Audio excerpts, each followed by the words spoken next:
What's good, y'all? Marion Gates, also known as Phenomenon.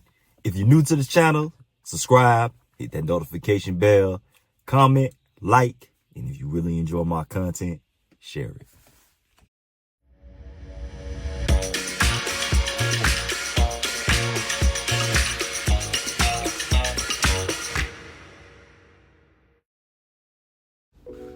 So, I talked about this in the past, but I really wanted to break it down. This notion that in an all-time draft of all the NBA players in history, of all the all-time greats, people say they would select LeBron James #1 overall. And why that is foolish to me, it's illogical. It comes from a place of a fanboy. As a GM, your goal is to win as many championships for your organization as possible. And here is a guy that has played for 3 different organizations. One organization, the first organization, Cleveland, he left them with no notice. So they couldn't rebuild their team. They couldn't restructure. They couldn't. He popped this upon them. And the organization that he returned to, he took them to 5 finals and only won 1 championship. Then he goes to Miami. That is a great organization. You cannot tell me that Pat Riley and Eric Spoelstra aren't great assets to have alongside you in winning championships, because we saw them go to 2 finals after this man left. Eric Spoelstra has been to 2 finals. Pat Riley has been. So this is a great organization, the whole organization. So that means even if you are a great GM, because I know some of you in the comment section be like, well, I'd be a better GM than Cleveland. I'd be a better GM than LA. I would actually put pieces around him.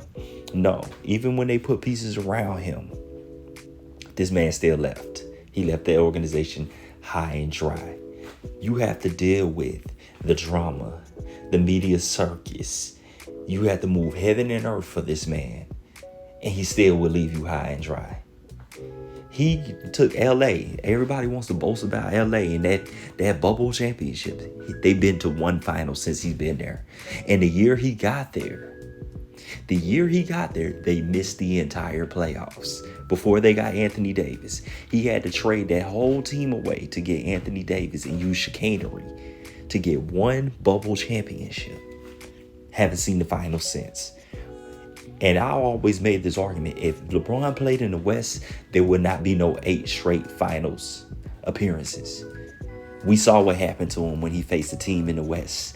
Every time, they would mop the floor with him. And the times that he did win, it took a miracle. It took him 7 games to beat the Spurs. And this was when Tim Duncan was in his latter years. This wasn't prime Tim Duncan, prime Kawhi, prime Tony Parker, prime Mano. And it took him 7 games to beat them. And then the Golden State Warriors with that 3-1 comeback, it took him 7 games to beat them. So if he had stayed in the West, you really think he would have got out the Western Conference 8 times? No.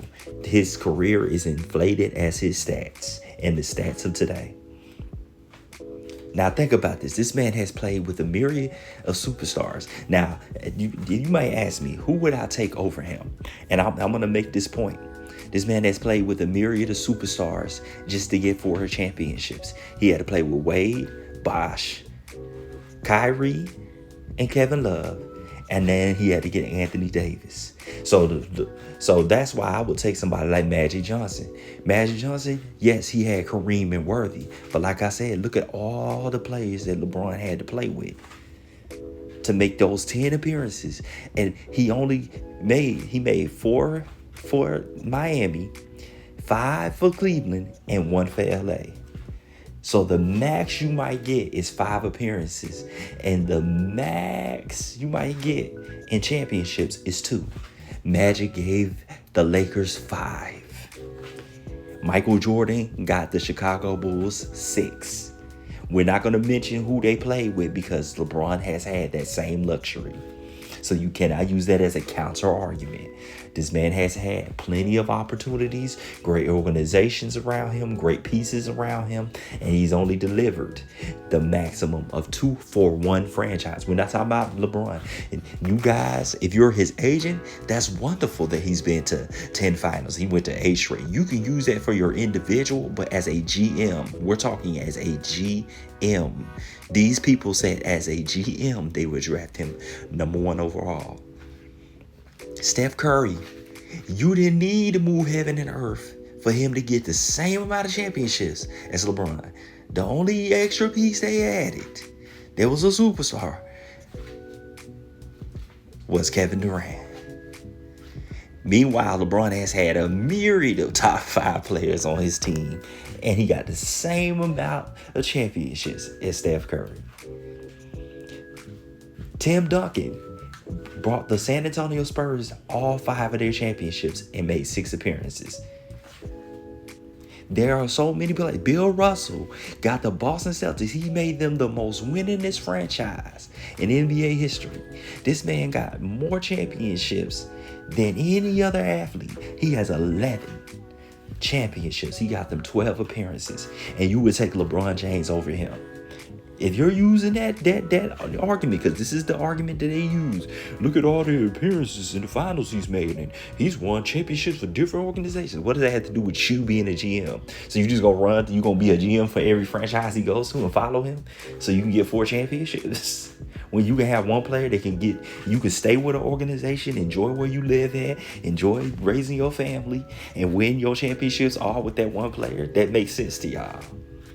That's what I mean by you being fanboys and fangirls. You only think with fanboy and fangirl, my friend.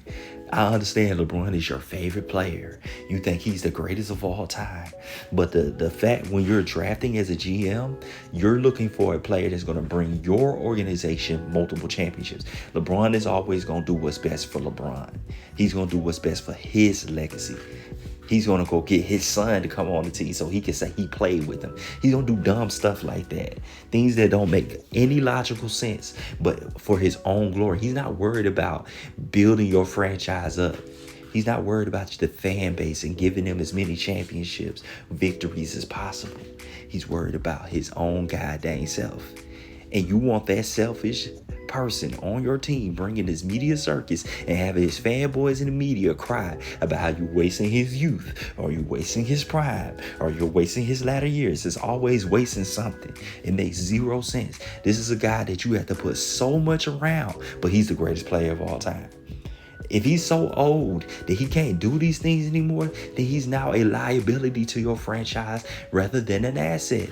How does that not compute in your minds? Because you're fanboying. So anyway, like I said in summary, it will be foolish for any GM to draft LeBron James number 1 overall if they're trying to win as many championships as possible for their organization.